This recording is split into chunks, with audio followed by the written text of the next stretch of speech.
Sunu generation they go sacrifice all education and satisfying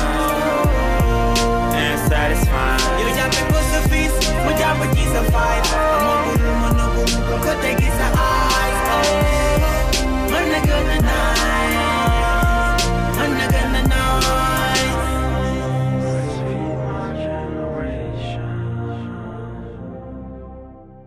Bonsoir fidèles téléspectateurs de la Proxi TV télé bi la jege di la woon sa bopp yéen a ngi en direct ci seen émission Tekzem comme ni ñu koy defee chaque semaine dañuy dem benn gox dem toog waxtaan ak yenn jeune ci benn thème donc tey ñu ngi fi nga xamante ne nii mooy benn Fass waaye bu ñu nee benn Fass nag xel yi dina dem ci lu bëree bëri waaye tey ma ànd fi ak ay jeunes yoo xam ne ay jeunes yu engagé ay jeunes yu dynamique yoo xamante ni fas yéene nañu waxtaanee benn thème boo xamante ni dina laal toute la jeunesse sénégalaise mais incha allah laataa ñu dugg ci thème bi dama leen jox juste ñu présenté wu. ki mooy njëkk a dugal peut-être comment dirais-je Fodé ñu ngi lay ziar. maa ngi ziar naka yi tey Proxi TV maa ngi leen di bëggee ñëpp. ba lépp jàmm sant yàlla bu baax. alhamdulilah nuyu téléspectateurs yi la seetaan. waaw maa ngi nuyu téléspectateur Proxi TV yëpp di leen wax dal leen jàmm fii ci Yeumbeul Sud comme ni nga ko waxee Mbedd Fass benn localité bu ndaw la ci rek mais ñu ngi Yeumbeul Sud fi nga xamante ni moom mooy base bi moom mooy commune bi fas yéene dalal leen pour waxtaanee li nga xamante ni moom mooy engagement ak jeune na la jeune war a taxawee ci goxam na la jeune war a taxawee ci réewam pour accomplir yenn mission yi nga xamante ni moom moo tegu suñu kaw jaajëf. sama doom nday naka waa yëkkatil micro bi. waaw salaamaaleykum ñu ngi leen di ziar yéen ñëpp di ziar télévision Proxi TV ci initiative bi yéen a ngi Mbedd Fass di leen wax soyez les bienvenus yéen a ngi encore une fois Yeumbeul Sud commune Yeumbeul Sud di war a waxtaanee engagement de la jeunesse ci société bi donc di leen wax rek dal jàmm daal waaw jaa ngeen jëf. la Abdou. asalaamaaleykum wa rahmatullah ñu ngi ziar ñëpp tur bi Abdou Soli la. donc di leen dalal jàmm waa Proxi TV di leen wax ni nag ñëw ngeen fi ñu ko war a waxtaanee parce que da ngeen fi fekk te ay jeunes yu engagé yoo xam ne nii rek ñu ngi jógee si ay action yoo xam ne ay action de jeunesse la donc tey bu ñu fi ñëwee ngeen réunir ñu pour ñu waxtaan si engagement de la jeunesse dafay nekk benn chose boo xam daf ñuy amal solo trop xam naa ne incha allah tey débat bi dina yaatu ensuite dinañ si jëlee xam-xam bu bari merci beaucoup. Thiara. waaw doom day naka mu. ziar naa la bu wér ngi baax. ngi baax. ñu ngi leen di nuyu di leen ziar di nuyu ñëpp ñi nga xamante ne dinañ ñu xàmmee à travers Proxi TV di leen wax dal leen jàmm fii nii Yeumbeul Sud plus précisément à Mbedd Fass yaakaar ne tey liñ fi nar a waxtaanee jeunesse bi dinañ ci jàng te dina amal importance ñëpp ñi nga xamante ne ñoo ñuy seetaan. tey buñ nee Mbedd Fass xel dem ci yu bëree bëri waaye tey buñ fi ñëwee di waxtaan ci li nga xamante ni mooy engagement de la jeunesse tey jeunesse sénégalaise bi. lan moo nekk problème bi ba gisatuñ ci ñoom engagement. waaw en fait di nuyoowaat en fait soo waxee problème bi tey li ngay njëkk a wax mooy lan mooy problème mu jeunesse sénégalaise da nga naan tranche d'âge jeunesse sénégalaise loolu moo ko njëkk a def problème. parce que tranche d'âge jeunesse bi mu ngi entre 18 et 35 ans tey ñu bëree bëri ñi nga xam ne ñooy représenté jeunes yi tey ëppal nañu 35 ans. surtout te ñoom ñooy ñëw di xëccoo ak jeunesse bi yi nga xam ne ñoom ñooy poste de responsabilité jeunes yi. tey su ma limee ay structure tey maanaam tey damay lim structure bi ñu gën a jege par exemple ay conseil communal de la jeunesse xëy na dina ma bëri ñoo xam ne ñu ngi ñuy seetaan ñoo xam ne tey ñoom ñu ngi si conseil communal yi bëri na ñoo xam ni dépassé nañu at bi bu yàgg a yàgg te teewul ba léegi ñoom ñu ngi si di xëccoo ak seen i moroomu raq. mais est-ce que loolu nekkul ñàkk engagement wu jeunesse bee waral loolu. waaw xëy na loolu benn la si mais tamit ñoom fekkoon tey mayew nañu place fekkoon tey ñoom pousse nañu pour seen i raq ñëw xëy na seen rakk ji nañ mën a ñëw mais su fekkee yow tey da nga bëgg a jël pepp bëgg a jël pépét kon keneen bu ñëwee du am donc loolu problème la bu rëy beneen bi aussi mooy comme li nga wax rek gars yi tamit mënuñoo engagé bu fekkee tamit li ñuy si li ñuy engagé gisuñu si njariñ waaw tey loolu am na ensuite tey dañoo nekk si benn pays boo xam ni dafa ñàkk développé trop sànq am na ko fi wax dañoo nekk si pays boo xam ni développé lu en plus tamit dañoo xaw a endetté tey si biir loolu yëpp ñu bëree bëri bu ñu bëggee engagé wu si dara li ñuy njëkk a xalaat mooy seen poche léegi su fekkee activités yi dafay jëm si wàllu social kase wala bokk si yeneen ak yeneen yoo xam ne ñoom duñu si gis seen bopp ñu bëree bëri inconscience mooy tax ñoom duñ si dugal seen loxo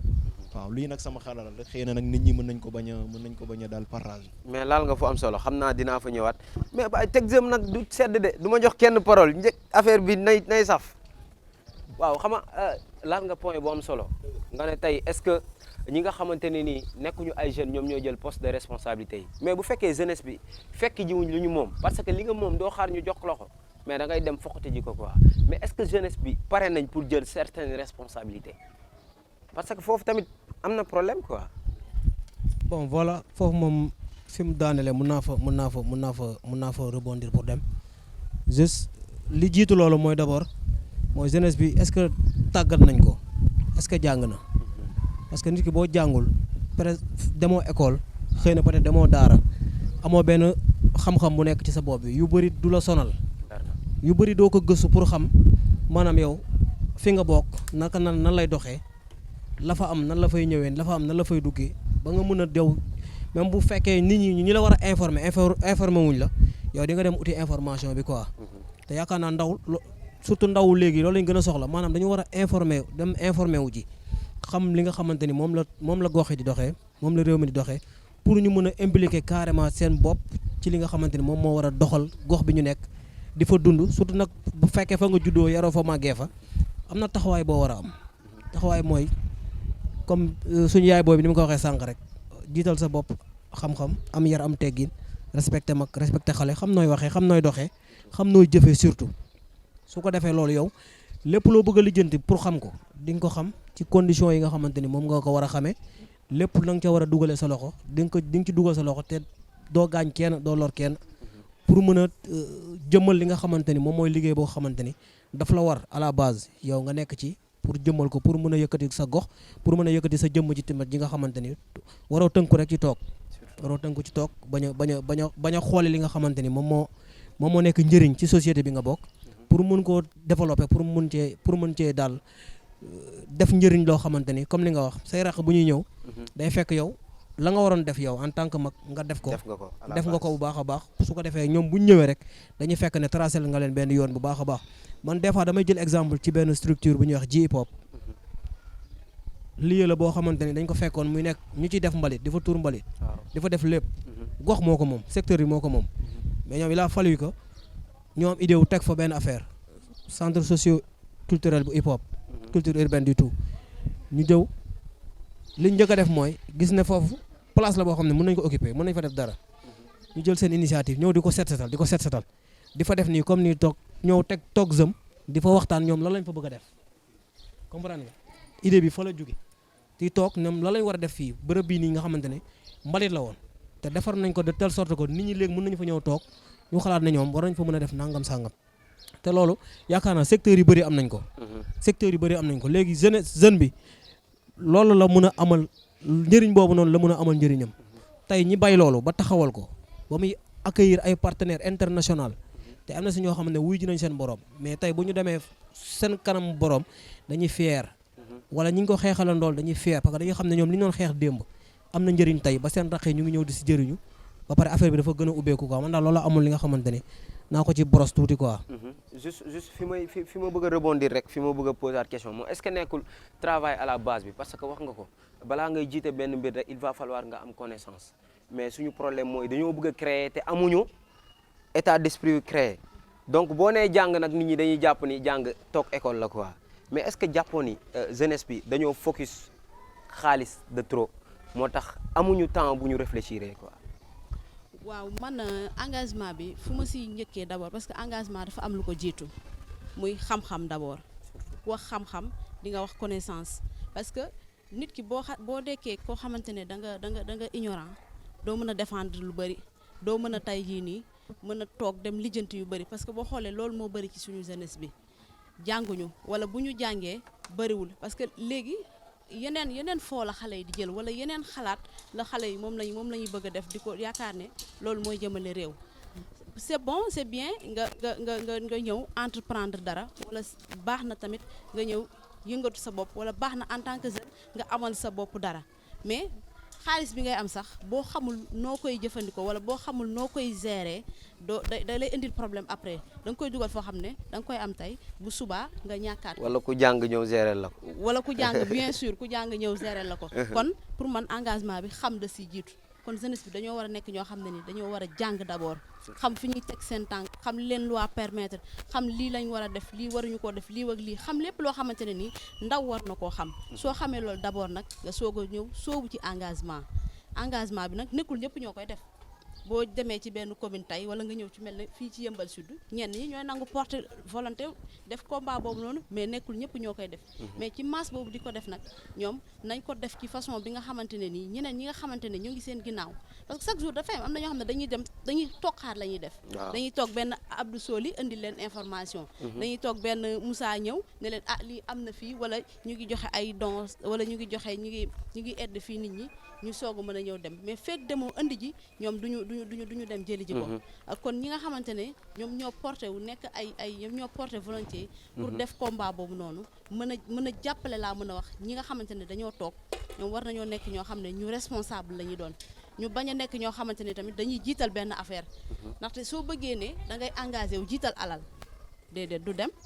parce que su ma nee damay engagé wu su ma Moussa ñëwee jox ma foofu làmbal ma foofu dara su ma doon défendre benn idée dama ko fay teg ne parce que maa ngi jël intérêt personnel intérêt individuel d'abord dañ ko jël teg ko ne ñu xam ne surtout commune bi moo ñu tax a jug ñu xam ne dañuy défendre intérêt national ñu xamante ne lii nii dañ ko war a defar suñu dëkk dañ ko war a defar suñu commune parce que neex na trop nga naan li ma sama dëkk defal li état lu mu def di kaas dafa neex mais yow lan nga defal en revanche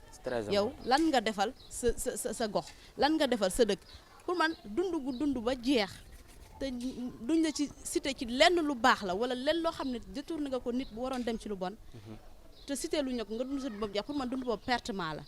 te ñun jeunesse bi war nañu changer de mentalité war nañu amaat beneen gis-gis war nañu mën a xam ne réew mi ñun ñoo ko war a yore waruñu mën a nangu ñu toog rek di ñu buux parce que xam-xam laay dellu si waat ku amul xam-xam amoo connaissance dañ lay diri fu ñu la bëgg a jëmale dañ la fay jëmale parce que yow xamoo ci li ngay dugg lan la da ngay dem ba dugg ci délit wala nga dugg ci loo xamante ni daf lay gaañ ngay soog a ndekete ci lii laa dugg et pourtant su fekkoon da nga am xam-xam jàngoon nga amoon nga connaissance amoon nga le sens de discerner le bien du mal là doo dugg si yenn yi kon pour man lépp dafay dellu si waat ci xam-xam ci jàng ci professionnalisme ci tamit ngor ak fulla ak jom parce que yooyu noonu dafa nekk ça va de pair benn mënta dem bàyyi sa morom parce que boo jàngee te amoo ngor amoo fulla amoo jom tamit dañ lay manipuler tamit éthique nañ lay manipuler éthique bi day daal di ñëw bien sûr niñ lay manipuler nag parce que benn caara jaw moom bu bëggee utiliser nit ci ni mu ko neexee la ko utiliser li ko neex ci lay dox lu ko neexul du ci dox kon ñun war nañoo tamit d'abord ñu discerner yooyu noonu ba pare daal di sóobu ci engagement bu ñu sóoboo ci engagement bi nag ñu xam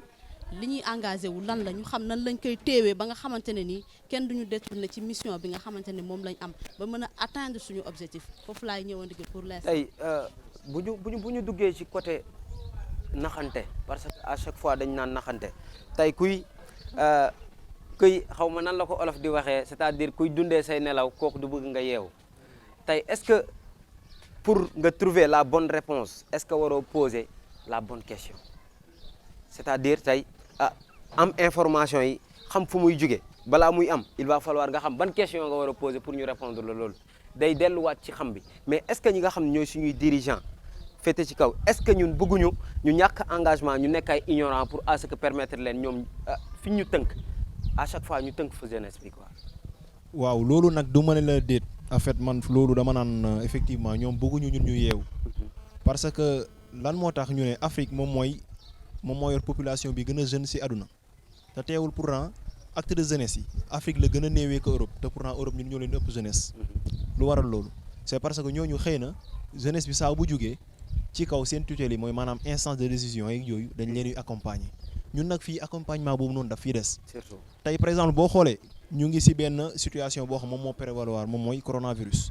tey boo xoolee acte de jeunesse yi ak see néew par rapport ak ni mu ci waroon amee waaw tey boo xoolee bu ñu leen yëmbal 120 000 habitants kon war ngaa xalaat ni bu fekkee xaaj bi moom mooy jeunes yi kon gàtt 80 000 jeunes la war a am kon bu fekkee 80 000 jeunes répartis ci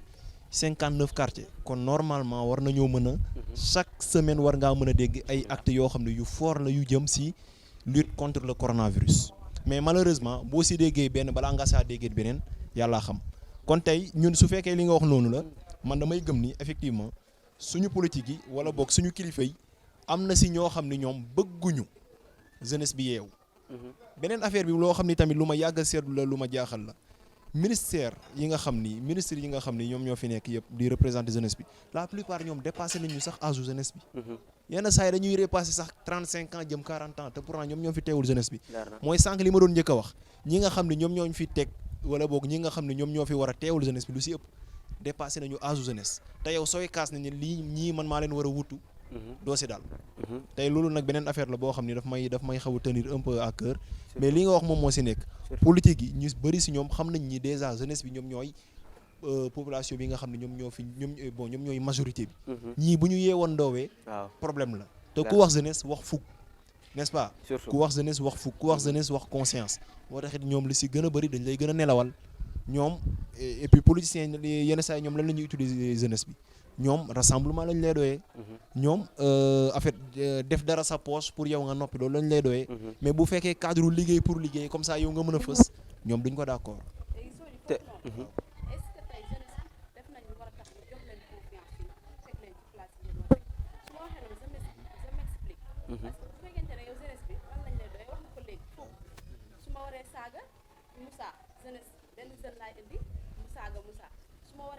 cambriolé kër Moussa benn jeune laay indi mu dem cambriolé su ma waree wax lu ñaaw ci Moussa benn jeune laay dem indi mu wax lu ñaaw ci Moussa bu dee lu ñaaw wala loo xamante ne nii lu rafetul la jeune bi lañuy indi teg ci kanam est-ce que jeunesse boobu noonu dinañ ko jox confiance ba di ko teg ci kanam. waaw li nga wax nag dafa am xam nga en fait comme sànq li ma la wax bu fekkee yëmbal 120 000 habitants yi ñu wax moo am d'après ANSDS seen recensement yu wees yu 2013 kon mën nañ jàpp ni si xayma bu fekkee jeunesse bi moom mooy majoritaire kon 80 000 jeunes mais nag si biir ñooñu jàppal ni lu tolloog 10 000 rek ñoom ñoo mën a engagé parce que sànq soulevé nañ fi ay faits yu tax ñëpp mënuñoo engagé ndoo déjà ñëpp jànguñu déjà ñëpp amuñu benn bëgg-bëgg bi yow sens bi nga am par exemple tey yow di xalaat chaque jour le bonheur des gens yow au moment où tu te fatigues pour que nit ñi di kontaan beneen côté bi am na ñoo xam ne il se fatigue seulement pour que yow mi di kontaan loo nit ñi bul kontaan. ok tey nga dugg ci aspect bu am solo mu war ñu balancer directement ci li nga xamante ne nii mooy suñu beneen partie émission bi mooy dans le cadre social mais sama copain dafa mel ni xanaa état bi nga àndal yow moo tax ba léegi nangoo wax ba léegi nangoo wax léegi xoolal capp ko foofu noonu ñu dem jëli intervention ñi nga xam ne mooy magu dëkk bi après bu ñu ñëwaatee nga xam ne dañuy dem directement ci lu tax jeunes yi nangu ñu engagé wu ci li nga xam ne moom ce sont des combats sociaux quoi magu dëkk bi s'il vous plaît.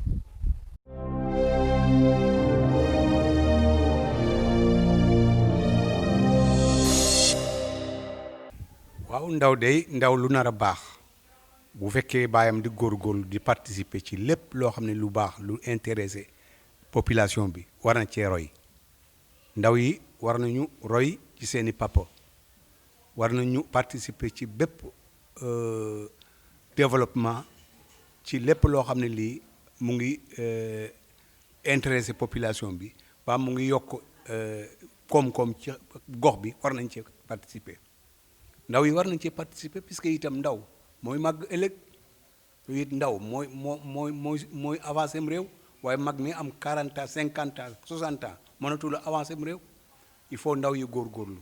te maa ngi sant yàlla julli ci Muhammad sallallahu alayhi wa sallam sant ndaw yi nekk ci suma quartier wax dëgg yàlla ñu ngi góorgóorlu tubaarikala waaye ñàkk a xam rek xam nga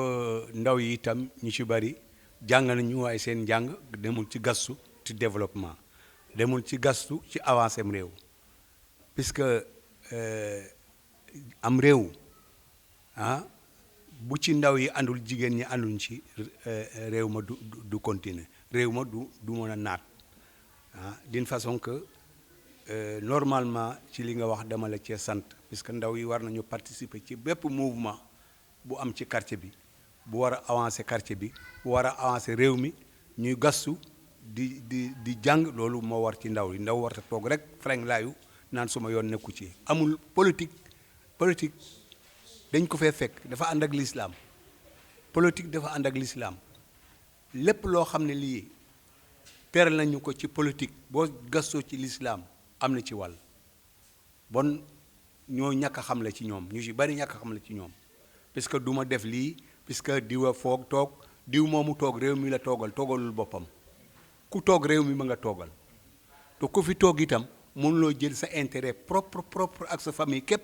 jagoo ko déedéet intérêt collectif lay doon intérêt général lay doon ci quartier bi ci gox bi ci réew mi bon ndaw yooyu dañ leen di ñaan ñu wëññeeku du ma far fii mbaa du ma def nii faruma ak kii tax nga négliger sa quartier kooku erreur la loolu dama leen di conseiller à ce que ñu reculer ñu réfléchir seet boo xam ne réew mi nun ñëpp a ko bokk nun ñëpp a ko bokk parti yorul réew mi tarixa yorul réew mi nun ñëpp a ko bokk chrétien ak musulman ak lépp mu munti doon nit la ju doomu aadama la ñu dañu war a jéem di góorgóorlu def lu baax di wax lu baax di participer ci li gouvernement bi teral participer ci diine bi teral loolu daal laay ñaan ndaw yi maa ngi leen di ñaan ñu réfléchir tuuti arrière tuuti seet boo xam ne réew mi noo ko bokk ñu jéem a liggéey pour réew mi jéem a gastu pour réew mi jéem a góorgóorlu pour réew mi seen intérêt di intérêt ñëpp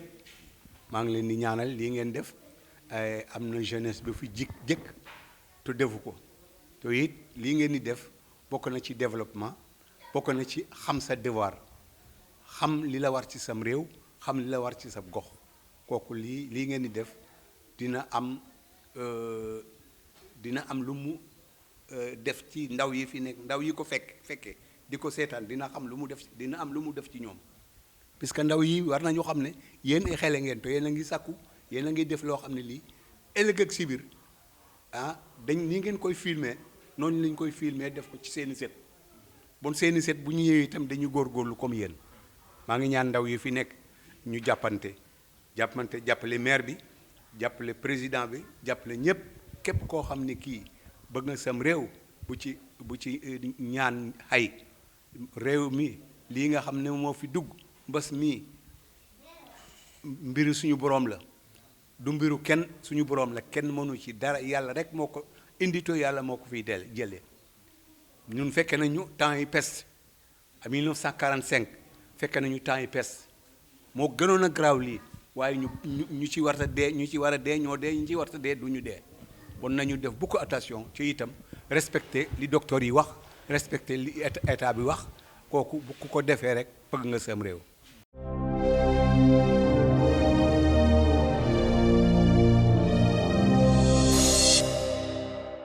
waaw gis ngeen loolu moo nekkoon rubrique bi nga xamante ne nii mooy magu dëkk bi ñu gis intervention bi am solo bi nga xam ne nii chef de quartier bi def na ko si te ñu koy jaajëfal bu baax a baax mais juste ñu continuer rek suñu débat ci fi ñu tolloon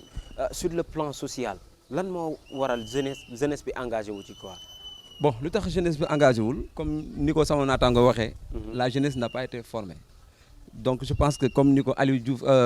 Abdou Soli waxee ak Thiara du ma ànd ak ñoom. parce que bu ñu jàppee ni peut-être intellectuel rek moo war a mën a développer réew. boobu nax nañ seen bopp. parce que am réew day am ay cultivateur am réew day am ay maçon am réew day am ay tailleur wala ay menuisier. donc je pense que la jeunesse doit être formée. sur quelle base mooy tey kenn ku nekk ci lépp li ngay yëngatu dañ la war a former. mais même tey ñi ñuy woowee les intellectuels tey ñu ci bari sax dañu fauché. tey jaaruñu fi ñu war a jaar parce que amuñu référence. parce que da ngay jàng école am ay diplôme nekk ci sa secteur. nga gis tey benn waykat wala benn fecckat ñu koy yóbbu Europe muy dem ko ñëw di am xaalis. bon di nekk dans le luxe après yow tu te dis que ni non man est-ce que li nekkul lii laa war a def est-ce que du ma dem defi lële parce que la plupart fecckat yi ñu ci bëri c'est des intellectuels. ñu ci bëri ay borom xam-xam lañ parce que dama jàpp ni li Fodé wax tey fondamentalement moom moo ëmb lépp mooy jeunesse bi kenn formé wu ko tey jeunesse ni ñu koy formé mooy jeunesse dafa war a am référence. tey dañu war a di au moins ñu ñuy wax ni jeune bi bu jàngee après bu demee fi qualification nii la wala depuis à partir de CM2 wala CM ñu naan ko tey yow fii lañ lay orienté boo ñëwee. mais tey da ngay gis benn jeune boo xam ne day dem am diplôme toog këram nangam plus nangam après du xam sax ban orientation la war a am ci dundam donc je pense que kooku dañ ko trahir te comme ni ñu koy waxee aussi tey suñu état yi régime yi ñu nekk nii tey koy lu mel ne tey conseil de la jeunesse. tey comme sa waay wax na ko léegi nee na tey ñooñu kenn du leen impliqué sax ci yenn instances yi. parce que jeunes yi daal fi ñu leen soxlaa mooy bu ñu waree def dara woo leen ñu ñëw def sol seen boy doole ñëw jaay doole sànni ay xeer wala def genre boobu. mais toujours su dee ci wàllu defar wala ak wàllu développement dañuy jël jeunes yi teg leen nele mais je pense que jeunes yi la responsabilité elle est partagée. bu fekkee ni état taxaw na pour tey former tey parents wala ñeneen ñëpp koo xam ne local ñëpp taxaw former la jeunesse je pense que problème dina bañ a am. mais jeunes yi déjà dañoo xamul fan la ñuy teg seen tànk parce que waaw jeunes yi dañoo xamul fi ñuy teg seen tànk parce que comme ni ma ko waxee rek. formé wuñu leen benn. ñi nga xam ne dañoo jàng am diplôme war a orienté wu fenn orienté wuñu leen. mais menuisier bi nga xam ne dafa jàng ba am xam-xamam tey état war na ko jàppale. investir ko xaalis mu jënd ay matériel yi soxla pour mën a defar. mais est-ce que kooku day contribuer ci développement dëkk bi. est-ce que problème bi du nekk du jeunesse bi maanaam tey lu sotti tey la ñu xam nga jàng dafa jël temps pour nga professionnel il va falloir tey nga dem defi formation te nag jàng du toog ci banc école kese jàng métier sax jàng la quoi maçon bi day jàng métier. donc pour man le président Macky Sall bi mu ñëwee biñ gars yi di wax emploi dafa ni nit balaa nga koy wutal liggéey il va falloir nga defar ko qualification nga wutal ko qualification professionnelle mu ubbi ay centre de formation yoo xamante ne nii presque yu ci gën a bëri gratuite la parce que bourse yi da ngay jàng sax ñu lay fay mais malheureusement jeunesse bi soxla wuñu xam-xam boobu noonu xaalis bi sotti tey la ñu xam est-ce que nekkul loolu mooy principal problème bi mais Dombay gis nga la jeunesse comme ni ñu koy waxee gis nga tey ji facilité boobu ngay wax nga naan dañu bëgg lu yomb loolu ci kaw la jógee ci état la jógee wala boog ci sunu ni ñuy dundee moo ko laaj c'est la loi du plus fort c'est-à-dire même kër sax da nga fay dund mais ki fa ëpp xaalis peut-être kooku moom la ñuy gën a teg ci kaw. leer na donc la loi du plus fort boobu même yekk yi ñuy yekk sax ci kër yi sax kiy joxe dépense yekkam ak ki dul joxe dépense mbandaari bi ci gàlle bi c'est duñu benn. loolu xam ngeen ko ah mais bien sûr da ngay xam surga bu nekk ci kër. genn yabooy lañ koy tegal benn tuuti xooñ waaw tuuti xooñ bon. teg ko ci waañ bi te buñ ko tegee ci waañ bi booy bu jooy ci ngoon nga ñu jox ko. parce que kon yaa wax loolu donc c'est la loi sama gaal am naa fa taxawaay bu dëgër. waaw c'est-à-dire c'est la loi du plus fort donc ñun noonu la ñuy dundee. moo tax yow da nga naan tu te dis que ni yow naa am rek par force tey par exemple affaire mbënd bi ba mu fi xewee. waaw mais man sollicité nañu mais aw ma woon xaalis bu ma demee mais ñi dem kenn ñàkku ci xaalis parce que buñu la nee kaay versé léegi 500000 yow am nga mais lan moo tax nit ñi di gën a bëgg am. parce que yow fàtte woon nañ la. parce que c'est la loi du plus fort ku gën a am yow la ñuy gën a considéré donc nit ñi amatuñu temps wu nekk fii di dem di jàngi wala nekk naan dañuy dem di formé wu wala genre boobu parce que da ngay gis benn booy léegi-léegi mu ne si koñ bi da ngay gis benn booy mu ne si koñ bi di théâtre wala genre boobu jékki-jékki rek nga gis ko mu siiw kayen am xaalis nga jékki-jékki gis kuy fecci mu jékki-jékki am xaalis def dof lu am xaalis donc yow après tu te dis que damay nekk fii di jàng nekk fii di dem ak a ñëw du ma am des fois ma war a dem fac du ma am paas xam nga ñu war ma former école formation laaj ma xaalis boo xam ne aw ma ko mais tu te dis que ne xaaral ma dem wuti lu yomb donc ni ñuy dundee ñun moo nroog loolu noonu moo tax malheureusement jeunesse bu nga xam ne moom la ñu nekk muy Afrique wala particulièrement Sénégal wala yëmbal boog laay wax la plupart noonu la demee dañuy nax rek la jeunesse n'a pas été formée pour être bref loolu daal laa gis. waaw en fait dama bëgg a relancer wu un peu si par rapport ak li mu wax sànq ne na d'accordul ak man si li ma wax que ni ñi jàng kase ñoom ñoo war a gérer affaire yi ñoom ñoo war a maanaam nekk sur le terrain liggéey ak yooyu. waxuma loolu de mais dama ne ñàkk jàng moo tax gars yi nekkuñu sur le terrain sànq li mu wax dafa am solo nee na couche yëpp dañoo war a mën a apporter seeni pierre si construction édifice bi. effectivement parce que couche yi boo xoolee tey. li ma waxoon sànq situation bi prévoir fu mu toll nii lan la coronavirus. ñëpp ngi confectionné ay masques di ko takk. est-ce que si biir jeunesse bi amuñu ay tailleur kay tailleur yëpp ay jeunes lañu. ñoom ñëpp ay jeunes lañu est-ce que ñoom tey mënuñu woon defar ay masques def ko seeni contribution. kay ñoom ñoo ko waroon def. est-ce que ñun tey lave-mains yi nga xam ne tey moom lañ defaroon dem di ko installé ji si ay gox yoo xam ne sax dëkkuñu fa est-ce que tey ay soudeur wala boog ay ferrailleur waruñoo mënoon ñëw. jël feer yi jox ñu ko defar ko gratuitement teg ko seen i kër wala boog teg ko seen i koñ kay mais problème bi mooy comme sànq li Fodé Thior wax problème de formation la c'est-à-dire que gars yi ñoom en fait ñu bëree bëri sax ñoom tey ñoom comprendre ñu sax ni ñoom si lu ñuy liggéey mën nañ see jàppale askan bi. ñoom pour ñoom xaalis rek moo mën a jàppale askan bi alors que tey yow le fait que yow nga nekk tey benn jaaykatu bale nga tey nga jël benn 5 wala benn 10 bale jox faamu quartier bi ne leen kat lii rek man maa leen ko jox comme que yéen da ngeen fii far di nettoyer koñ bi man maa leen ko jox nettoyer leen loolu rek dafa rafet tey yow tey nga nekk benn borom boulanger nga gis ni kat weeru koor bi kat jot na nit ñi tey ñoom ñu ngi defar ay ndogu ay jeunes ñu ngi defar ay ndogu nga jël 10 kilos pain jox leen jàppale nga leen mais tey Afrique moo ñàkk problème mu c'est-à-dire def ngir yàlla tax surtout si côté jeunesse bi cause yi nag bari na mais pour man cause principale bi mooy que ni gars yi ñoom en fait dañoo topp xaalis ba nga xam ni saa waay ñoom tey pour ñoom fu ñu mën a rey seen bopp rek war nañ fu mën am xaalis. te tey am na loo xam ni def ngir yàlla doo si séntu dara te loolu noonu en fait nit ñi dañ ko soxla jamono ji. loolu tey nit ñi dañ ko soxla am na ñu bëree bëri comme sànq tey am na ku ko wax nee na amul commune bu pauvre amul tamit réew bu pauvre mais lenn moo am xaalis bi dafa nekk si poosu ñëpp kon faw ku nekk génnee faw ku nekk joxante doole pour affaire yi mën a jaar yoon man foofu laay waxee quoi. léegi Moussa man am na foo xam ne du ma fa d'accord ak yow. soo waxee que ni jeunesse bi amuñu formation am na ñu leen formé école yi ngi fi ak yëpp mais yàqamti dafay am ci jeunesse bi am na ñoo xamante ne dañuy yaakaar ne dañuy sumb tey mu sotti tey dañuy yàkkamti tey nekk benn milliardaire wala nekk benn millionnaire tey. yow jàng moo jël temps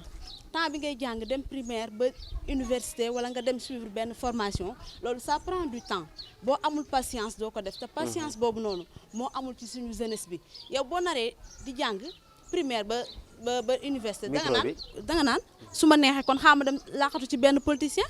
nekk ci ginnaaw mu may compal foofu dara wala nga ni xaaral ma dem laqatu ci benn mbër ma nekk ménagère am wala xaaral ma dem xooli ji yoon bu gën a yomb ma dem defi ji loolu noonu et pourtant bu fekkoon da nga jël sa propre chemin pourtant bu fekkoon da nga xaar wala nga jaar ci yoon bi nga war a jaar suivre say étude ba àgg fi nga war a àgg boo paree suñ borom mën na la defal sutura ba nga am ci loo jàpp tamit jàng nekkul que ne da nga war a jàng da ngay am liggéey forcément nekkul bu fekkente ne objectif jàng dëgg sax donte résultat bi mooy nga am ci loo suturloo mais du objectif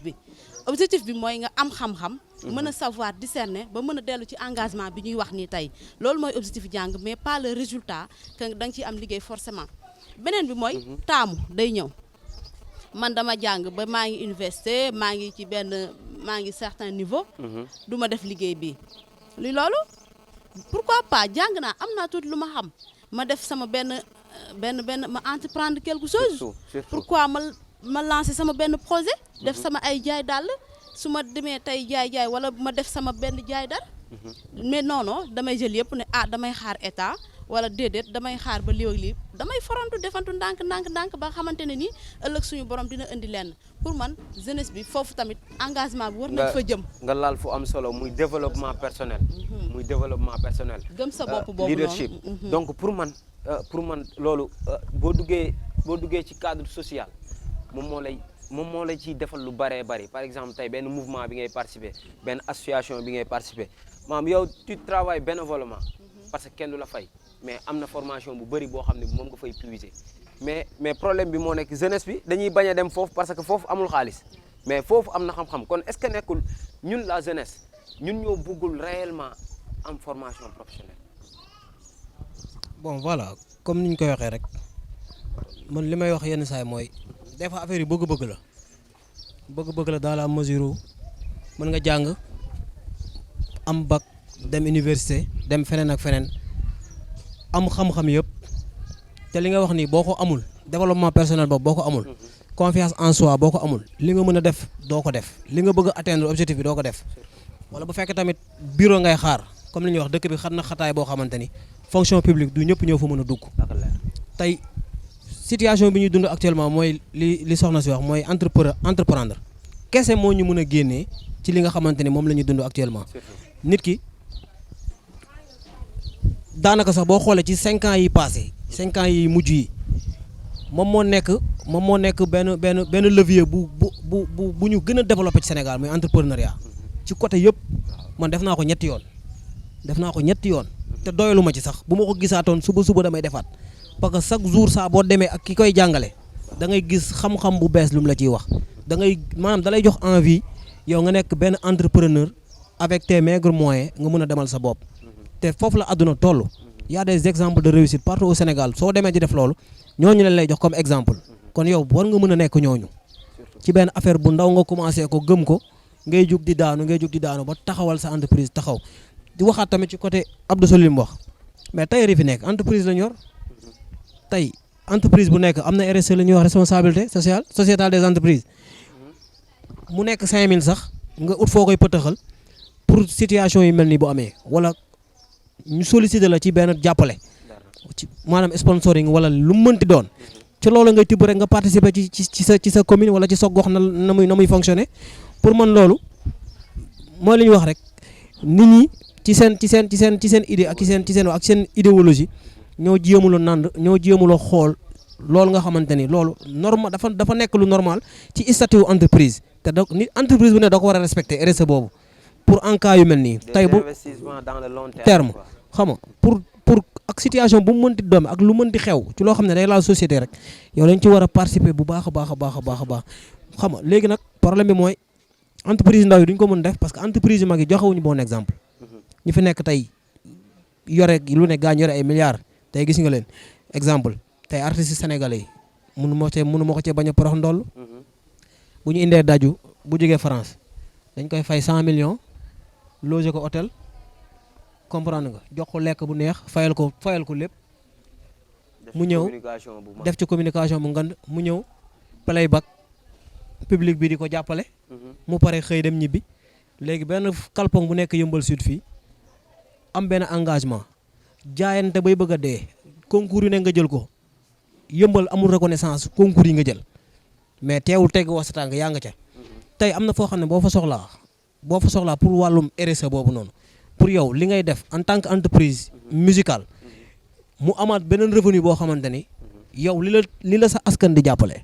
yow sa askan bu soxlawaatee dara en retour yow it nga jëlaat ca loolu defaat ko ca loolu doo ko mën a parce que considération boobu noonu dafay xaw a des quoi waaw. ngay wax lu am solo. lu ma jaaxal entreprise yu dul fay impôt na mu ko waree est-ce que moom seen responsabilité sociétale danañ ko mën a respecter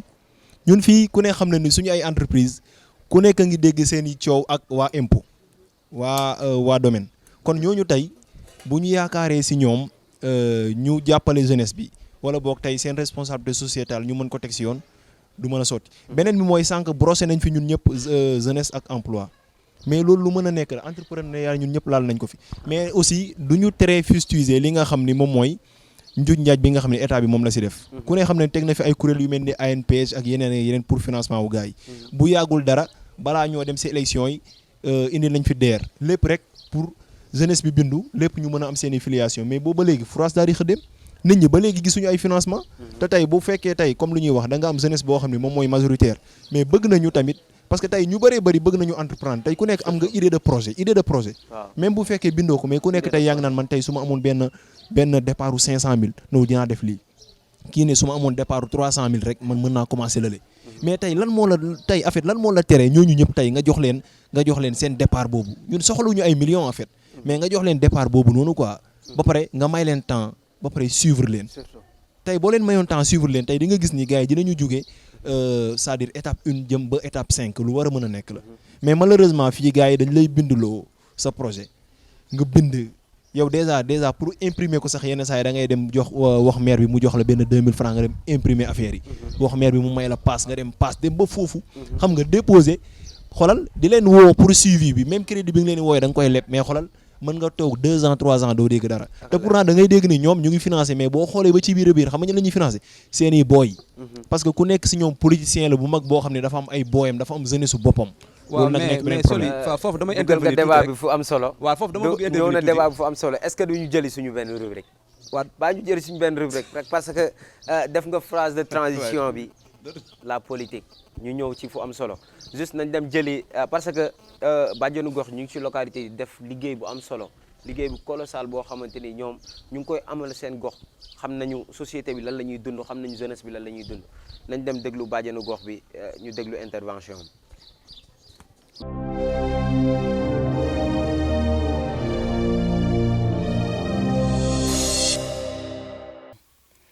ndaw daal boo nekkee su koñ moom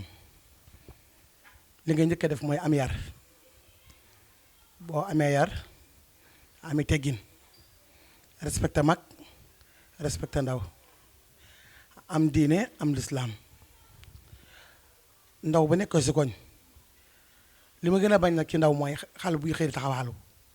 moom laa gën a bañ ci ndaw boo xëyee da ngay ut loo def boo bañee lu la jiiñ boo xëyee da ngay dem ut loo def ndax léegi dafa léegi benn ndaw sax léegi taxawaatul léegi benn ndaw léegi taxawaatul ndax xale yi kenn ku nekk ñëpp yeewu nanu am na lu ñu bëgg seen bopp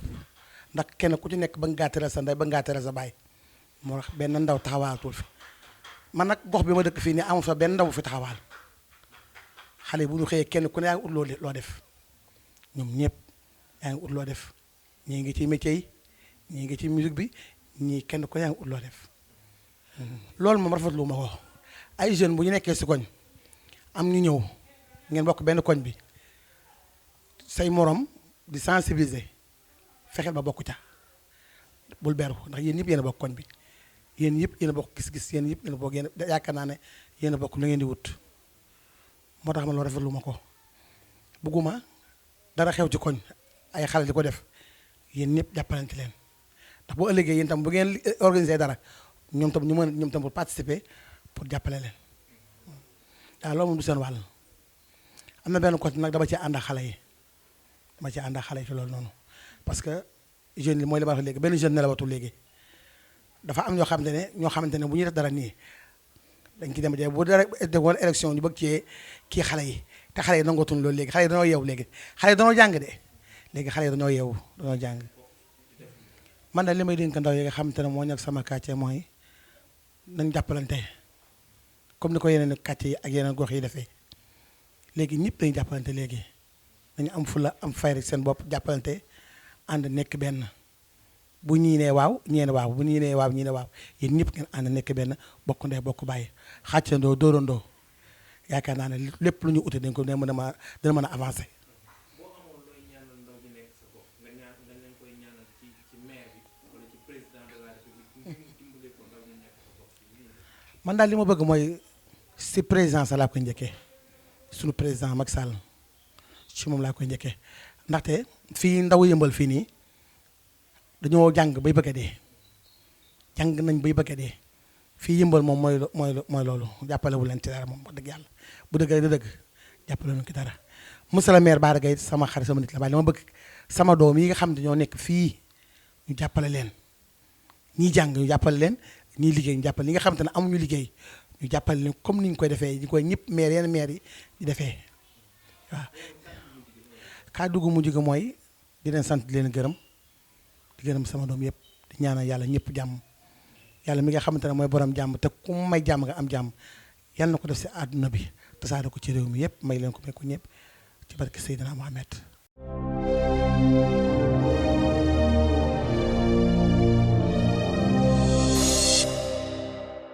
waaw dégg ngeen intervention boobu noonu nga xamante ni nii mooy bàjjenu gox yi man moom sincèrement man bàjjenu gox yi dama am respect bu bëree bëri envers ñoom parce que damay nekk ak ñoom sur le terrain et dama xam liggéey bi nga xamante ne nii ñu ngi koy def ci dëkk bi ñuy def liggéey bu am solo ñuy rafetlu intervention am juste ñoom à chaque fois ñuy soññu jeunesse bi di leen wax ni nañ gëm seen bopp mais ci kaw loolu juste mooy phase bi nga xam ne moom la ñu war a attaquer mooy jeunesse ak politique. lu tax la jeunesse boo waxee politique rek sa waay ñu jànnaxe boo waxee politique ñu commencé rajaxe pétale yi. bon salaamaaleykum encore fois maa te ngi kenn mënu leen génnee ci politique quoi. parce que politicien bi jeune bi lay jël jeune bi bindal ko benn projet bu am niveau mu teg ko de côté mu dem jël jeune bi nga xamante ne nii temps la am kooku wàccee ko sur le terrain dox jël ko mu dem jeune bi nga xamante ne nii doole la am. kon dajale na ñetti jeunes yi nga xamante ne nii ñoom ñoo war a développer loo dëkk jël leen noot leen kenn nit di ko utiliser te kooku noonu yaa ko gën a jàng téeméeri junni. waaw maa ngi nuyu badiane bi de passage di wax aussi dem ni loolu mooy suñu problème c'est là où le bât blesse parce que tey jeunesse bi boo waxee politique rek ñu diaboliser ko alors que loolu mooy tey mal bi xam ne moom moo ñu dal parce que dafa am benn mag bu daan wax naan politique yat la ci digg mbedd nee na boo ko farul dóor la ko boo ko farul rek nit dina ko far dóor la ko alors que dañuy toog ci koñ am xam-xam ci wàllu développement communautaire bàyyi ay nit yoo xam ne xamuñu dara parce que am nañ benn quota politique rek wala benn base politique ñu bàyyi leen ak le terrain ñuy def leen neex donc je pense que loolu moo nekk suñu affaire mais jeunesse bi tamit comprendre naa leen parce que tamit bu fekkee da nga nekk ci dëkk à chaque fois xam nga ñu lay trahir di la joggi dem parce que la jeunesse a été toujours trahi parce que boo xoolee projet DER bi nii la preuve mooy le conseil communal ak ñun ñëpp waa yëmbal fii am na ci bëri ñoo xam ne bénéfice wuñ ci day gis gars yi di woo seen i militants ci pet di leen ko jox am que jeunes yoo xam ne tey seen point de départ la woon pour ñu seen projet ñu mën ko réaliser alors que gisuñu dara léegi jeunesse boobu nag day dem benn genre découragé buy nekk ci moom ci wàllu développement da koy demee wala politique genre wala boog xëy na en campagne nga gis tey jii da nga gis kii day am xam-xam mais koñam amul base politique mais kële amul xam-xam mais mën naa yuuxu mën naa tàccu te bu élection yi mën na assurer 100 personnes wala 200 personnes yuy voté donc ñoom ils vont préférer jël ki nga xam ne xamul xam-xam parce que loolu da nga koy gis sax fépp da nga koy gis sax ci gouvernement bi parce que da ngay gis koo xam ni bu la kii day leer ne bu doon du base politique bi moom kenn du ko fal wala fol nañ ko bu yàgg parce que def na échec yu bëri nga koy gis donc loolu nag moo dal jeunesse bi yaakaar naa ne li ñu gën a dal loolu ci la bokk parce que da ngay gis ay instances yoo xam ne ñu ni diw a koy diriger te diw boobu yàlla xam na ni amul compétence amul benn compétence pour diriger loolu mais ñeneen ñi dañoo toog ni comme ñoom duñ politique duñu mën a dem ci loolu donc voilà dañuy bàyyi na benn cancre ñëw gérer ko alors que loolu nag moom ndeysaan moom moo ñu sonal donc yaakaar naa loolu mooy maalu jeunesse bi mais problème bi est-ce que nekkul définition politique lañu utiliser wul waaw en fait loolu aussi mën na see bañ a am parce que nag ku nekk ak tamit ak sa définition politique am na ñoo xam ne dañuy toog ba dëkk bi naqari si ñoom ñu ne xaar ma dem politique yi kooku nan ngay définir si moom politique xaar ma dem xoole fu mu mën a amee dara am na koo xam ne moom tey day c'est-à-dire dafay liggéey am na ba pare am na xam-xamam xam nga mu ne xaaral ma dem defi politique kooku nan ngay définir politique si moom kooku dafa ne xaaral ma dem jàppale sama réew parce que man am naa xam-xam ba pare maa ngi liggéey maa ngi sant yàlla kon man damay dem rek en fait pour mën a dem jàppale sama réew xam nga léegi jeunesse bi en fait man dama gis ni sax ñun politiciens yi dañuy xaw a siis quoi xam nga moo tax ñu siis ëpp ñu xam-xam ñoom lu ñu mën ñun mën nañ ko d'ailleurs déjà ñoom ñu si bëri si ñoom dañoo jeune comme ñun kon ñoom lu ñu mën ñun mën nañ ko lan moo tax léegi ñoom ñuy gën a utiliser femmes yi ak mag ñi que ñun c'est parce que yeneen couches yi ñoom dañoo xaw a nekk des benn wii maanaam ñoom tey boo leen indiwoon tey si audience di def discours tàccu la ñuy gën a def ko déglu alors que ñun jeunes yi déglu la ñuy gën a def ko tàccu après ñun pour ñu critiquer la day yomb te ñun suñuy critique yëpp dafay constructive tey ñun bu ñuy joxe suñuy avis que muy suggestion wala contribution dañ koy teg si ay bases yu leer alors que tey boo jëloon tey femmes yi boo leen joxoon comme lu ñuy wax benn xartum 5 mètres xartum jox leen 2000 francs ñooñu yaa leen moom journée bi yëpp foo leen bëgg a yóbbu leen ñu tàccu la alors que jeunes yi loolu yëngalu leen donc loolu mooy waral tamit bu fekkee élection dafa am taux d'abstention bi gën a fort si jeunes yi lay am bu fekkee taux d'abstention gars yi dañ koy wax boo leen xoolee élection yi passé yëpp jeunes yi ñoom ñooy gën a toog bañ a dem voter ji loolu mën nga ko tuddee inconscience mën nga ko tuddee leneen mais l'essentiel daal ñoom en fait gisuñu tamit seen bopp si politique bi mais man damay jàpp ni gars yi dañuy siis si politique bi ñu bëree bëri en fait dañ lay jéem a mettre des bâtons sur les roues quoi en fait duñu bëgg yow ngay dem quoi loolu laa ko gisee. man de fu may ñëwaatee mooy ci la définition exacte du mot politique parce que bu ñu nee politique dañ ne c'est l'art de bien gérer la cité. mais léegi définition bi ñu koy colleel mooy l'art de gérer la cité à ma manière à ma guise man ni ma koy gérer mooy ni ma neexee nan la ma neexee nag est-ce que ni ma neexee loolu mooy arrange population bi est-ce que ni ma neexee loolu mooy jëmale dëkk bi kanam non man damay xool ni nga xamante ne nii noonu laa ko bëggee tey li nga wax léegi que ni ñu ci bëri dañuy favoriser mag ñi ak jigéen yi ñu yor mbootaay parce que ñoom dañuy tàccu la ñuy mën ak jox nga leen tey nga ba sama yaay ñu baal ma ak ñenn ñi 1000 francs bu nga leen di jox wala xaalis bi ngay ñëw indi ko si mbootaay bi ñu jàppale la mais bu dee jeune bi xam nga lan la lay wax ana sa programme lan mooy sa programme nga jox ko sa programme mu étudier ko xool ko jàngat ko bu amee lu concret mu jàppale la su gisul loo xam ne nag gisu ci boppam wala lii jëmalewul fenn dëkk bi wala lii yow pour sa bopp kese la mu daal di toog mu abstenir kon pour man loolu noonu moo tax jeunesse bi léegi nii ñu ci bëri nekkatuñ ci politique parce que politiciens yi comme wax nga ko léegi dañuy ñëw toog benn nit la rek après day xëcc benn jeune fee boo xam ne mooy yor wàllu communication jël benn jeune fee moo koy assurer ci sécurité jël keneen koo xamante ne nii moo yor image am léegi ñooñu ñëpp ay jeunes la yoo xam ne da leen a rassembler léegi jeunes yooyu mu rassembler noonu est-ce que ñoom waruñu mën a xalaat que ni war nañu mën a ñoom tamit xool kii nii ñu fi teg nii wala kii ñu bëgg a jëmale kanam moom bu demee da leen wan ginnaaw buñ ko woowee duñ ko jot duñ ko mën a gisati léegi loolu noonu dafay nekk benn tas yaakaar boo xamante ne nii pour man jeunesse bi ñëpp a ko dund wala ñi ko dundul bu dee 100% les 90% dund nañ ko loolu nag mooy tax ba léegi boo nee politique rek jeunesse bi ñu bëri dañuy daw nga ni politique ñu daw génn ginnaaw buñ daloo dellu ginnaaw nag fan lañ jëm relâchement la ñuy jëm wala ñenn ñi nga xamante ne mënuñu toog te liggéeyuñu seen askan ñu jëm ci développement communautaire tamit da nga ko mënul génnee ci politique carrément surtout parce que développement communautaire nekkul yow say moyen da nga am moyen mais c'est des idées yoo xam ne moom nga am wala sa xalaat yu rafet wala loo xam ne bëgg nga ko doxal léegi ba pare da ngay dem wuti ci partenaire bi nga wuti politicien mu ngi ci beneen association mu ngi ci wala keneen ak keneen léegi nag boo ñëwee dal ci politicien bi moom da lay daal di tegal ay conditions surtout politique bi day daal di ñëwaat moo tax lu ci bëri ñoom politiciens yi ñoom ñoo tax ba jeunesse bi soobootuñ ci politique ñoom ñoo tax ba jeunesse bi ñu bëgg ko abandonné te nekk na loo xamante ne fii ñëpp dañuy politique ça dépend ci politique yi ñuy def yow tey jii sa kër sax bëgg dara sax ci sa papa rek da ngay ñëw toog papa politique moo koy réglé neexal ko yaa ngi politique loolu rek politique la kon pour man politique bi changement lañ ci war a apporter loolu nag ñun jeunesse bi rek ñoo ko mën ñu bañ a nangu kenn duñu utiliser parce que commencé nañ ko sax utilisation moom yaakaar naa ni léegi kenn deful boo ñëwee ci benn jeune jox ko sa benn 5000 francs sax xam nga lu mu lay def naan la waaw boo demee bu paree mu xool li ko doy mu dem ci parce que xaalis bi ñu koy jox boo xoolee xaalisam la à la base moom moo ko moom à la base moom mais est-ce que tey problème am na foofu ba pare parce que tant que problème amul duñu wut solution mais est-ce que solution bi laisser tomber la wala xool ban stratégie la ñuy contrecarrer phénomène boobu noonu pour à ce que mën a jël suñuy localité instance décision yi nga xamante ni nii tey dëkk day concerner dëkk bi yëpp jeunesse bi am fa benn représentativité bu am doole comme par exemple bu ñëwee ci cadre commune mairie ba normalement war na am donte benn 10 conseils boo xamante ni ay jeunes la ñuy nekk wala ba 15 ba 30 conseils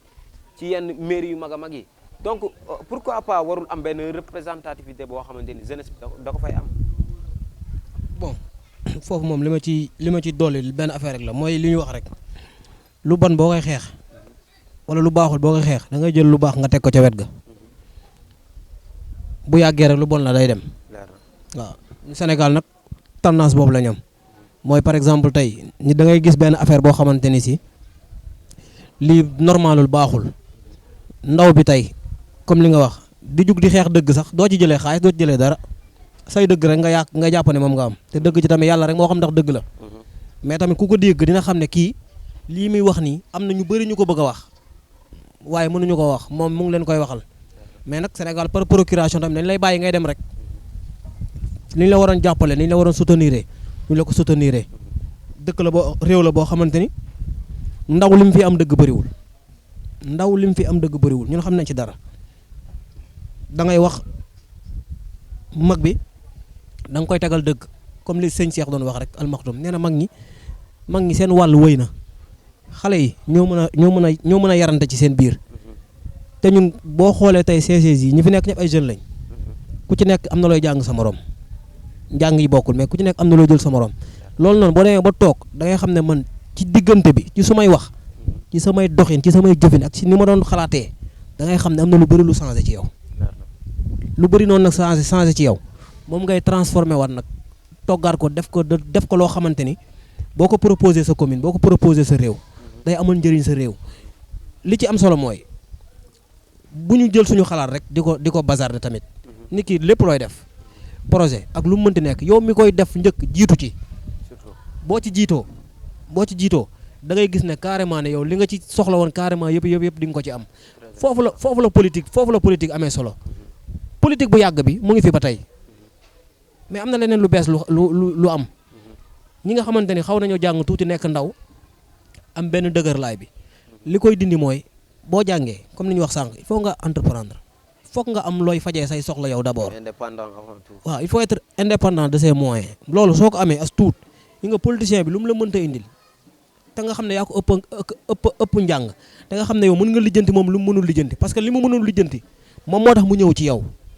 pour nga lijjantil ko loola est-ce que comprendre nga là à la base bu ñëwee tegal ko politique bi mooy sama am ay projet bi nii ak nii la te projet bi bañ a yem ci yow man surtout loolu man loolu laay fustiger lu bëri nit ki booy def dara wala projet bu mu mënti nekk à la base sóoraaleel benn ñaar wala ñett boo xamante ne à part yow dinañ ci mën a jëriñu au moins dinañ ci mën a jëriñu parce que kii ñëw di la jege si wala partenaire bi ngay dem di doxi loolu nga ko mën a góondee mais bu fekkee yow tamit da ngay def ni ñoom wala politiciens yi ñoom nañuy defee wala yenn xelu màgget yi nga xamante ne ñoom na ci réew mi ci doxee noonu nga xam ne par exemple tey lu dugg si ñu ne ko cëpp taf ko ci seen dënn ndaw du wax ba am ca ndaw du wax ba jot ca sama waa ji moom benn victime la ci koñ bi jàmbaar la lu ne da koy def lu ne da koy daj mais dañ koy coller image boo xam ne nekkul ci moom te xale la te li ko may mooy jàpp na ni bu gisee lu dul yoon biir këram da koy wax ci mbedd bi da koy wax ci quartier bi da koy wax ci réew mi da koy wax am na solo loolu yaakaar naa bu ñu tegoo ñun jeunesse bi bu ñu jëlee yoon boobu noonu ci ñun d'abord lépp lu ñu bëgg a soppi dinañ ko soppi en temps record nag.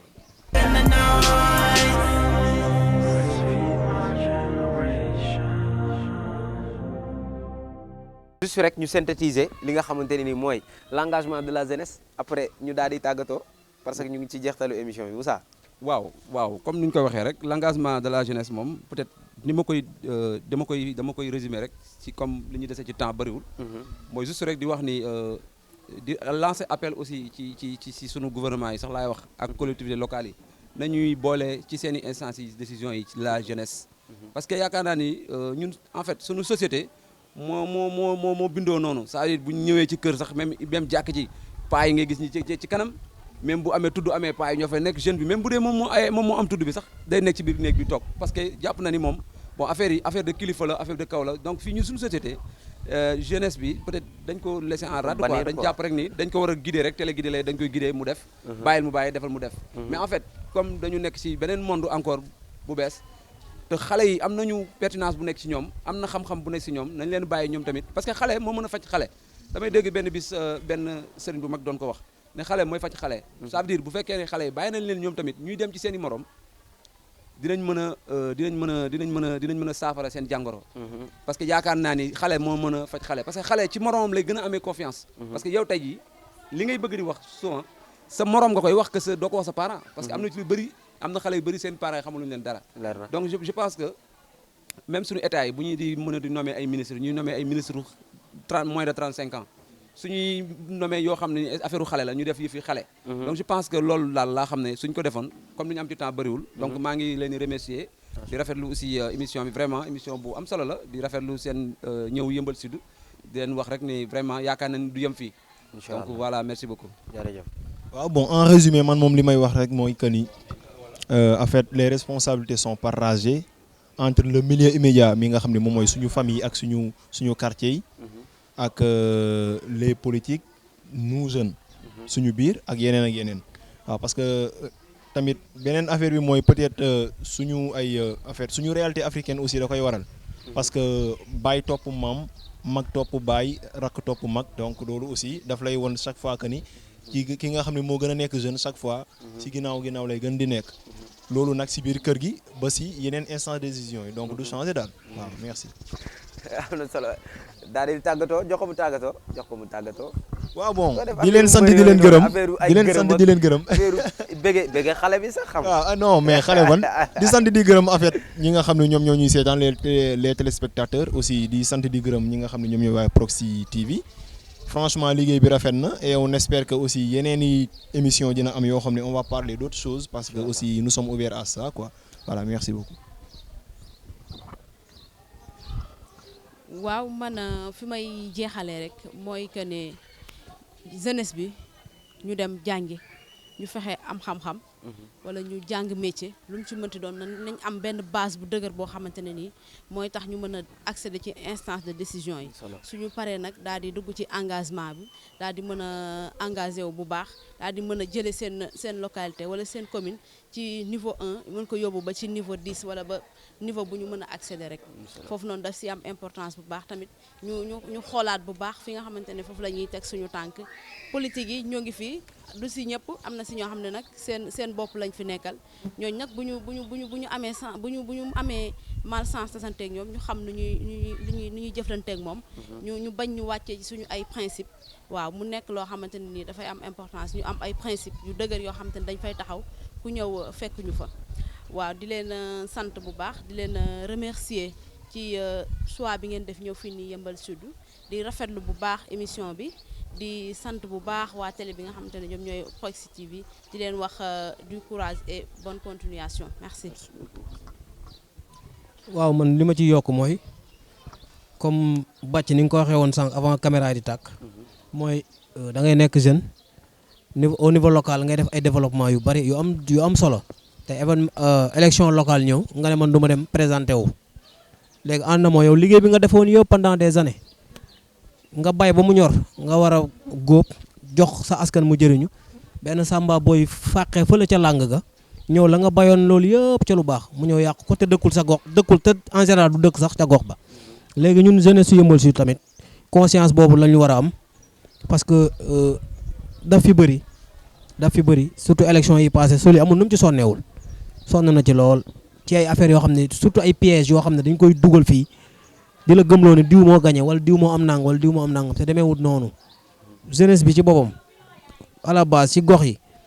ñoom ci boppam ñoo war a taxaw carrément diriger seen commune diriger fa ñu dëkk di fa yeew parce que ñoom ñi fa yeewoo ñoo xam jafe-jafe yi fa nekk ñoom ñoo xam carrément nit ñi la lañu soxla ñoom ñoo xam la nga xamante ni moom mooy carrément réalité bi fa nekk léegi ñun bu ñu dawee loolu noonu bàyyi ko keneen mu jógee fa la ñëw du ko def à notre place moom du fi fanaan bu fi ñëwee benn mission la fi dem la mu waroon a jël wala ñun la ñu waroon a jël mu boole lépp jël ko ci benn diir bu gàtt mu daw dem yoonam su boobaa ñun tamit dañ fi nekk di contester di revendiquer rek te li ñu war a xeex carrément mu ngi fi xeexuñu ko loolu tamit benn problème la boo xam ne ñun war nañ cee mën a taxaw bu baax a baax tàggatoo bi mooy di leen gërëm ci déplacement bi nga xamante ni woowu ma leen wax leen ko Abdou Soli laa ko wax xam nga sonoon naa leen amel naa leen àq di leen baalu àq bu baax a baax CCJ xam nga seen taxawaay rafet na di leen gërëm yéen tamit waa Proxi seen déplacement bi ngeen ñëw Yeumbeul Sud xam nga li ñuy wax rek bëggoon nañ ko def bu yàgg ñu reporté ko ñetti yoon mais dañuy wax ne lu jot yomb rek xëy na tey la jotoon ak CCJ bi tamit engagement bi nga xamante ni moom la nekk di def amul lu ci ñaaw lépp rafet macha allah te day gën a rafet ay gars yu engagé ñoo fi nekk gars yoo xam ne yaakaaruñ ci kenn seen bopp lañ yaakaar gëm seen bopp nekk ci benn liggéey bu dëggu te incha allah dinañ ko jéem a élargir comme ni ñu wax bay suñu waar ba suñuy raq bu ñu ñëwee suba ñu am lu ñu leen fi bàyyil bu soobee yàlla incha allah. maa ngi leen di remercier bu baax a baax di leen siyaare xam nga di rafetlu tamit kaddu yi nga xamante ni jub na fi parce que damay am envie di toog ak ñoo xamante ne nii dañuy défendre seen i propos te dañuy génne ay idées yu pertinent donc je me dis que yoon bi métti na trop parce que ñun avant tout ay membres lañ ay comment dirais-je ay nit lañ ñoo xamante ne nii dañuy liggéeyal suñu localité mais lu nekk lañ ciy dégg boo nekkee après boo dégloo wax nit ñi rek da ngay baax kon donc je vous souhaite du courage parce que c'est pas du tout facile et félicitations en plus parce que seen localité fier nañ ci yéen même bu ñu leen ko waxul parce que c'est pas du tout facile nga gis jeune bu engagé wu di liggéey ci te yàlla rek tax quoi donc yéen gëm nañ ni yéen war ngeen mën a yóbbu Yeumbeul fu sore quoi di bëggee sama copain Kalpong moom hip hop moo ñu boole waaye hip hop rëcciwul lu Kalpong nekkee hip hopeur quoi parce que à chaque fois mu ngi teewal localité am ñu ngi koy gis muy diversifier affaires yi xam nga di jaar gauche di jaar droite donc dañ lay souhaiter rek bonne continuation te en plus lépp li nga xamante ni nii souhaiter nga ko sa carrière suñu borom defal la ko quoi di leen wax ni Texam moo ngi woon noonu bàcc wi foo la woon ci waxande wax wi ak waa Yeumbeul Nord xam nga Yeumbeul Sud du moins ñu ñëwoon di wax ama man Yeumbeul Nord laa juddoo quoi loolu moo xaw a nekk jafe-jafe bi xam nga mais di avant tout di bëggee ki nga xamante ni nii mooy borom Baba Couture moo jaar ci yére bi ñawal ma lii jox ma ko numéro téléphone am di 77 349 93 47 77 349 93 47 keroog damaa sol débardeur ñëpp di ma yuuxu maa ngi tuub di jéggalu dootul amati wallaahi dootul amati de waaw di bëggee ki nga xamante ne nii mooy Bouba Bathily aka Jantal Mara depuis Grand Yoff maa ngi lay siyaar bu baax a baax di bëggee waa We For Unite sama structure di bëggee toute la population de Tivaouane Peulh ak waa Proxi Family maa ngi leen di siyaare cat ba cat di bëggee le mouvement Tivaouane Peulh la dëkk bu baax